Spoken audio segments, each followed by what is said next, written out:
Республика күніне орай Қызылорда облысында ауқымды іс-шаралар өтеді. Аудан мен ауылдарда әлеуметтік нысандар мен өндіріс орындары ашылады. Жалпы жыл басынан бері өңірде 677 мың шаршы метр тұрғын үй пайдалануға берілді. Бұл 2024 жылмен салыстырғанда 4,8%-ға көп. Өңір тұрғындары бірлік тәуелсіздіктің белгісі болған ұлттық мерекенің мән-маңызын түсінеді.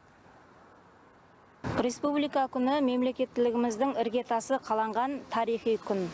Бұл мереке ұлттық саяси болмысымыздың еркіндігі мен азаттығын айқындайтын маңызды белес. Жастар осы күннің мәнін терең түсінсе, еліміздің болашағы берік болады деп ойлаймын. Республика күні бұл ата-бабаларымыз ежелден аңсаған тәуелсіздіктің белгісіне қол жеткізген күн деп есептейміз. Бұл күн халықтың намысын, келешекке деген сенімін оятады. Бұл енді өткенге тағзым, болашаққа сенім артатын күн деп есептеймін. Республика күні ол бізге елдің дербес шешім қабылдай алатынын еске салатын, тәуелсіз мемлекет екенімізді еске салатын күн болып табылады. Өз тағдырымызды өзіміз айқындайтын мемлекетіміз тәуелсіз мемлекетке айналдық. Бұл біздің ең үлкен құндылығымыз болып саналады.